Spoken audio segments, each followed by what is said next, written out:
Hello again. So, Abraham had given birth to his legitimate son, they call it, anyway, with Sarah, his wife, instead of when they had fearfully doubted the possibility of having a child at old age and had resorted to, both of them had resorted to having a mistress, like, someone he committed adultery with in agreement. That was an Egyptian slave girl, Hagar. Uh, so he's got two sons now, Isaac and the older son, Ishmael. Abraham rose early in the morning, took some food and a water skin full of water, and gave it to Hagar. He set the child on her shoulder and sent her away, and she went and wandered in the wilderness of Beersheba. When the water was When the water in the skin was finished, she thrust the child under a bush and went and sat down some way off, about 2 bow shots away, for she said, "How can I watch the child die?" So it must have been a desert area. So she's really desperate here. So she sat some way off, weeping bitterly. God heard the child crying, and the angel of God called from heaven to Hagar. "What is the matter, Hagar?" Or it could be Hajar. It sounds a bit nicer, doesn't it? Hajar. "Do not be afraid. God has heard the child crying where you laid him. Get to your feet, lift the child up, and hold him in your arms, because I will make of him a great nation." Then, yeah, very good. Everybody happy? Everybody happy? Good. Then God opened her eyes, and she saw a well full of water. Doesn't say if it's a miracle, just appeared there and it wasn't there, or if she hadn't noticed it. She went to it, filled her water skin, and gave the child a drink. God was with the child, and he grew up and lived in the wilderness of Paran.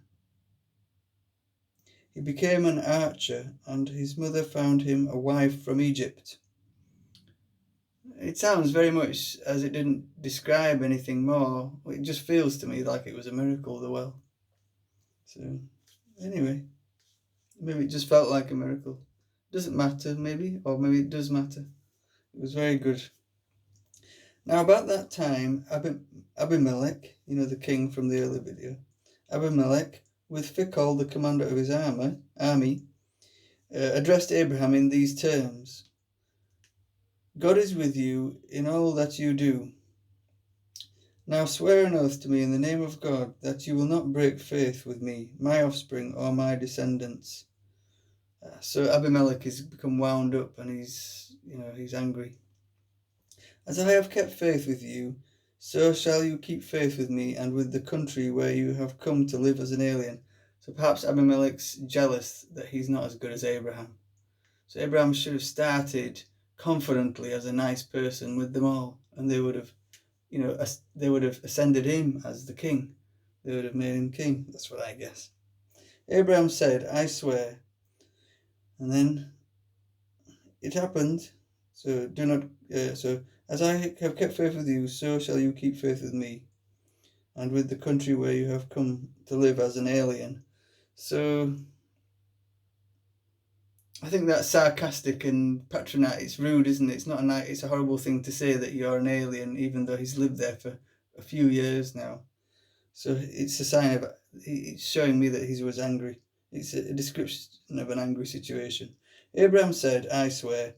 It happened that Abraham had a complaint against Abimelech about a well which Abimelech's men had seized. Abimelech said, "I do not know who did this. You never told me, and I have heard nothing about it till now." So he's also worried, Abimelech. It seems like right there and then he's telling him about this well that his own men had seized, and Abraham didn't even know about it. Okay. So Abraham took sheep and cattle and gave them to Abimelech.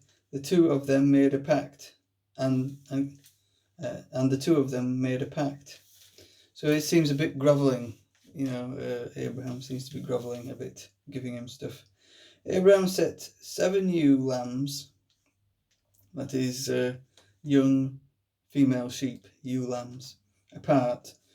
Abraham set 7 ewe lambs apart, and when Abimelech asked him why he had set these lambs apart, he said, "Accept these from me in token that I dug this well."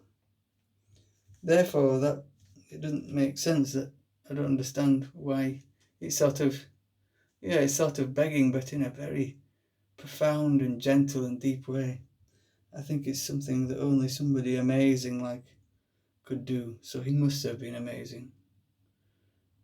This Abraham must have been amazing. Therefore, that place was called Beersheba. Now, we just heard the place Beersheba, where Abraham sent Hagar, Hagar, the mistress, the mother of his first son, Ishmael. So this must have occurred before he sent Hagar away. So that means that things are not necessarily written strictly in time order, but in timely order maybe, but it's not in chronological order. So here we go. Therefore, that place was called Beersheba. A footnote says, or planted. Wrong footnote. Beersheba, well of 7, and well of an oath. Beersheba, because there the two of them swore an oath. When they had made the pact at Beersheba, Abimelech and Phicol, the commander of his army, returned at once to the country of the Philistines. Now that's a famous name everyone's heard about, isn't it? It means betrayer. You Philistine, you betrayer. Anyway, here is the original word, country of the Philistines. And Abraham planted a strip of ground, or footnote, it could be, or planted a tamarisk, so a certain type of tree called the tamarisk tree. And Abraham planted a strip of ground at Beersheba. There he invoked the Lord, the everlasting God, by name, and he lived as an alien in the country of the Philistines for many a year. So he seems to have sort of succumbed to this fear again of other people and lacking confidence in the goodness of himself. But he believes in the goodness of himself, but he doesn't believe in acting out the goodness of himself, that it will cause good reactions from the other kings. But it obviously will, because they are afraid of God and they would trust him. But because he hasn't done that, they are putting him down. So that's a message for me and for anybody good out there.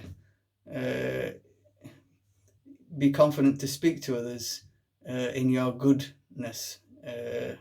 Goodness will make others trust you, but if you just look good, they don't actually have anything to hold on to, anything practical of experience with you, that practicable, that they can think in their minds, oh, that would be good if me or you, if a good person did it. So you better do good things. We'd better do good things now, as soon as possible. Speak what we mean and do it like Abraham should have. It's a good message for life in general, where we want to achieve things to make the world a better place.